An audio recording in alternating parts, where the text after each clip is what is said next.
Everyone, कैसे हैं आप सब। आई होप कि आप ठीक होंगे। सो आज हम डिस्कस करने वाले हैं मैकेनिकल कंपैरेटर्स में डायल गेज। तो चलिए वीडियो स्टार्ट करते हैं और जानते हैं कि डायल गेज क्या होता है, इसकी कंस्ट्रक्शन क्या होती है और ये कैसे वर्क करता है। तो चलिए वीडियो शुरू करते हैं। मेरा नाम है अंजलि शर्मा और आप हैं हमारे प्यारे से यूट्यूब चैनल एजुकेशन कैंडल पर। सो स्टार्ट करते हैं इसके कंस्ट्रक्शन से।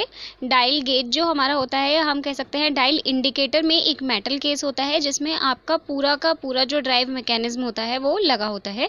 जैसे कि आपको आपके डायग्राम में दिखाया जा रहा है, ये जो आपका डायल गेज है या आप कह सकते हैं इसे डायल इंडिकेटर है, इसमें सबसे ऊपर लगी होती है मेटल केस और इस मेटल केस में ही आपका पूरा ड्राइव मैकेनिज्म लगा रहता है। इस ड्राइव मैकेनिज्म में हम क्या देखेंगे, स्पिंडल होता है, रैक होता है, पिनियन होते हैं एंड गियर होते हैं और इसी की हेल्प से ये पूरा जो वर्किंग है, हमारा जो डायल इंडिकेटर है, इसकी जितनी भी वर्किंग है वो सब हो पाती है। ये सब हम इसके वर्किंग में देखेंगे कि इनका जो वर्किंग प्रिंसिपल है वो कैसे काम करता है। अभी कंस्ट्रक्शन की बात कर लेते हैं। तो ड्राइव मैकेनिज्म होता है इसके मेटल केस में ही एक हमारा रैक स्पिंडल लगा रहता है। ये जो स्पिंडल होता है इसका एक पार्ट आपका जो इंडिकेटर है यानी कि मेटल केस है उससे बाहर निकला रहता है और इस रैक स्पिंडल के ऊपर रैक कटे होते हैं जिससे हमारा एक पिनियन जो है वो कनेक्टेड होता है, जिसकी हेल्प से आपका जो पूरा ड्राइव मैकेनिज्म है वो वर्क करता है। इसमें जो मेन केस होता है वो 100 बराबर भागों में बटा होता है, यानी कि इसमें जो पूरे डायल की परिधि है इस पर बराबर मानों के 100 विभाजन होते हैं, यानी कि 100 डिवीज़न आपको इस पर देखने को मिलेंगे। और इसके साथ ही इसका जो मेन स्केल है या हम कहें ये जो आपको मेन इसका इंडिकेटर दिख रहा है, इसी के ऊपर आपको एक छोटा इंडिकेटर भी दिखाई दे रहा होगा। इस छोटी इंडिकेटर को हम कहते हैं रिवॉल्यूशन काउंटर। ये जो रिवॉल्यूशन काउंटर होता है इसका वर्क होता है कि आपका जो पॉइंटर है वो कितने रिवॉल्यूशन ले चुका है उसको काउंट करके बताना। सो ये कैसे वर्क करता है, अगर आपका जो पॉइंटर है उसने पूरा एक रिवॉल्यूशन ले लिया है तो आपका जो रिवॉल्यूशन काउंटर होगा उसमें 1 mm का जो डिफरेंस है या हम कहें डिस्टेंस है वो कवर करेगा। ऐसा क्यों होता है ये आपको आपके प्रिंसिपल में पता चल जाएगा कि ऐसा कैसे पॉसिबल है और ऐसा कैसे हो पाता है। सो ये जो आपका छोटा सा इंडिकेटर है इसे हम कहते हैं रिवॉल्यूशन काउंटर और ये क्या होता है, ये हमें बताता है हमारे जो पॉइंटर है उसके रिवॉल्यूशन को। सो ये होता है इसका पूरा कंस्ट्रक्शन। अब इसकी वर्किंग प्रिंसिपल की बात कर लेते हैं कि ये जो हमारा वर्किंग प्रिंसिपल है डायल इंडिकेटर का, ये कैसे वर्क करता है। सो डायल इंडिकेटर का ये जो वर्किंग प्रिंसिपल है ये आपको आपके डायग्राम में दिखाया जा रहा है। इसमें सबसे ऊपर क्या होता है कि इसमें एक स्पिंडल पर रैक कटी रहती हैं। ये जो आपको स्पिंडल यहाँ दिखाया जा रहा है इस पर रैक कटी रहती हैं और इस रैक से कनेक्टेड होता है हमारा पिनियन 1 और पिनियन 1 जिस शाफ्ट से कनेक्टेड होता है उसी शाफ्ट पर हम एक गियर 1 लगा के रखते हैं। तो इससे क्या होगा कि जब आपका जो स्पिंडल है ये वर्टिकल डिस्प्लेसमेंट लेगा या वर्टिकल मोशन करेगा तो जो रैक है उससे कनेक्टेड है पिनियन 1, तो क्या करेगा, पिनियन उससे मूव करने लगेगा जिससे आपकी जो लीनियर मोशन है वो रोटेटरी मोशन में चेंज हो जाएगा। ये हमने आपको पहले भी बताया था कि आपके जो रैक एंड पिनियन है वो कहाँ यूज़ किए जाते हैं। सो हमने यहाँ रैक एंड पिनियन इसीलिए यूज़ किए हैं जिससे कि हम ये जो वर्टिकल मोशन है, वर्टिकल डिस्प्लेसमेंट है, इसको रोटेशन में चेंज कर सके। तो जैसे ही आपका पिनियन 1 घूमेगा उसी के साथ साथ उसी की शाफ्ट पे हमने एक गियर 1 जोड़ा है तो वो भी उसके साथ साथ ही घूमने लगेगा। अगर आप अपने डायग्राम को थोड़ा सा ध्यान से देखेंगे तो आपको पता चलेगा कि ये जो आपका गियर 1 है ये कनेक्टेड है पिनियन 2 से और पिनियन 2 पे आपका क्या लगा हुआ है, पॉइंटर। ये पॉइंटर कौन सा है, ये जो आपका मेन इंडिकेटर था, मेन डायल गेज का जो पॉइंटर है वो है। सो ये जो हमारा पॉइंटर है ये किससे कनेक्टेड होता है, पिनियन 2 से। तो जब आपका गियर 1 घूमेगा तो उसी के साथ साथ पिनियन 2 जो है वो भी घूमना स्टार्ट कर देगा और पिनियन 2 की शाफ्ट पे ही हमने एक गियर 2 लगाया हुआ है। तो जब पिनियन 2 घूमेगा तो उसी के साथ साथ जो आपका गियर 2 है वो भी घूमना स्टार्ट हो जाएगा और गियर 2 के साथ ही हमने कनेक्टेड की हुई है गियर 3। गियर 3 में आप देखेंगे कि यहाँ पे हमने स्पाइरल स्प्रिंग लगाई हुई है। इस स्पाइरल स्प्रिंग का क्या काम है, इस स्प्रिंग से हम कंट्रोल कर सकते हैं ये जो आपका स्पिंडल है इसके मोशन को, यानी कि जो आपकी स्प्रिंग है ये कंट्रोल करती है इस पूरे वर्किंग को। कैसे कि ये जो आपका स्प्रिंग है ये काम करता है, इस बात को कंट्रोल करता है कि आपका ये जो स्पिंडल है ये वर्किंग के टाइम पे जिस सरफेस को आपकी मेजरमेंट लेनी है जिस सरफेस की मेजरमेंट आपको चाहिए उससे लगा रहे, ऐसा ना हो कि उससे अलग हट जाए जिससे कि आपकी जो मेजरमेंट है वो गलत हो जाए।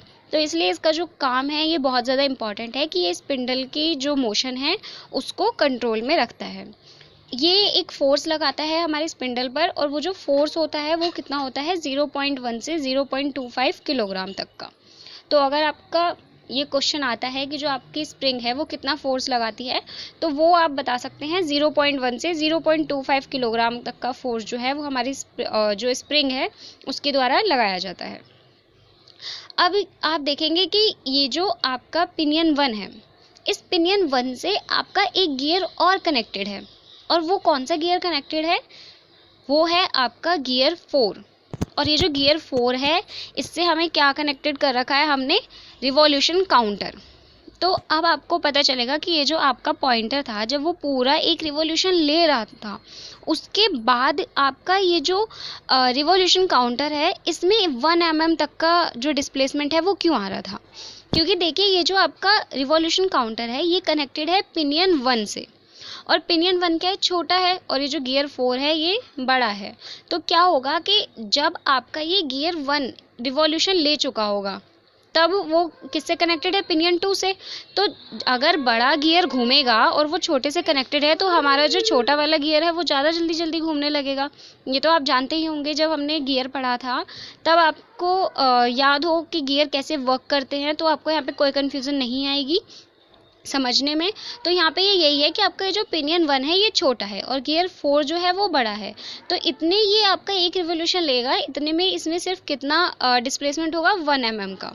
तो यही होती है इसकी पूरी वर्किंग हमारे डायल इंडिकेटर की। आई होप कि आपको अच्छे से समझ आ गई होगी कि जो हमारा डायल इंडिकेटर है ये कैसे वर्क करता है और इसका वर्किंग कंस्ट्रक्शन क्या होता है। वर्किंग कंस्ट्रक्शन में ज़्यादा कुछ नहीं है, इसमें सिर्फ आपको मेटल केस है बताया, और ये जो मेटल केस है इसमें क्या होता है, हमारा पूरा ड्राइव मैकेनिज्म होता है कि जो हमारा ड्राइव मैकेनिज्म है उसको हम किससे कवर रखते हैं, वो है हमारा मेटल केस से। और पॉइंटर है, और इसमें कुछ जो हमारे मेन इंडिकेटर है उसमें कितने वो रहते हैं, डिवीज़न रहते हैं, वो आपसे पूछा जा सकता है। मतलब कुछ पॉइंट्स ऐसे होते हैं जो आपको याद करके रखने पड़ते हैं, जिससे कि आप अगर आपसे कोई पूछे कि डायल इंडिकेटर क्या है तो आप उसे बता सकें। तो ये है इसके कुछ मेन पॉइंट। अब हम ये जान लेते हैं कि जो हमारा डायल गेज है इसका हम यूज़ क्यों करते हैं या कहाँ करते हैं। सो इसका जो यूज़ होता है वो होता है किसी भी मेजरमेंट को मैं कह सकती हूँ किसी भी एलिमेंट की अगर आपको थिकनेस नापनी है या मोटाई नापनी है आप कह सकते हैं, तो वहाँ आप इसका यूज़ करते हैं। कंपैरिजन के लिए आप यूज़ करते हैं, ये तो आप जानते ही हैं कि हमारे जो कंपैरेटर्स हैं वो हम यूज़ करते हैं कंपेयर करने के लिए मेजरमेंट्स को, जिससे कि हमें पता चल सके कि उनमें कितना डिफरेंस है। किसी भी चीज़ की, किसी भी एलिमेंट की अगर हमें राउंडनेस का इंस्पेक्शन लेना है तब भी हम इन्हें यूज़ करते हैं। और मशीनों के जो अलाइनमेंट होते हैं, संरेखन होते हैं, उनके लिए भी हमारे ये जो कंपैरेटर्स हैं, जो डायल गेज है वो यूज़ किए जाते हैं। और ये हमने इंट्रोडक्शन में बात की थी कि जो हमारे डायल गेज होते हैं इनका कोई भी अपना स्टैंडर्ड नहीं होता। ये किससे कंपेयर करते हैं, स्लिप गेज से। तो यहाँ आपको आपके डायग्राम में दिखाया जा रहा है कि जो आपका स्लिप गेज है उससे हम कैसे किसी भी अपने वर्कपीस की जो डायमेंशंस है, जो मेजरमेंट है वो चेक करते हैं। ये आपने हमारे और भी पहले वाली वीडियोस में देखा होगा डायग्राम, क्योंकि इसकी बात हम पहले कर चुके हैं। अब हम एक बार ये और जान लेते हैं कि ये जो हमारा डायल गेज है इसकी लीस्ट काउंट क्या होती है, यानी कि जो आपका डायल गेज है उसकी अल्पतमांक कितनी होती है। अब हम ये जान लेते हैं। सो हमारे डायल गेज की जो लीस्ट काउंट होती है वो होती है 0.01 mm। सो आई होप कि आपको ये वीडियो पसंद आया होगा और आपके लिए हेल्पफुल रहा होगा। अगर आपको वीडियो अच्छा लगा हो तो इसे लाइक, शेयर और चैनल को सब्सक्राइब करना ना भूलें, क्योंकि ऐसी ही हमारी बहुत सारी वीडियोस आपको देखने को मिलती रहेंगी। So thank you so much, thanks for watching.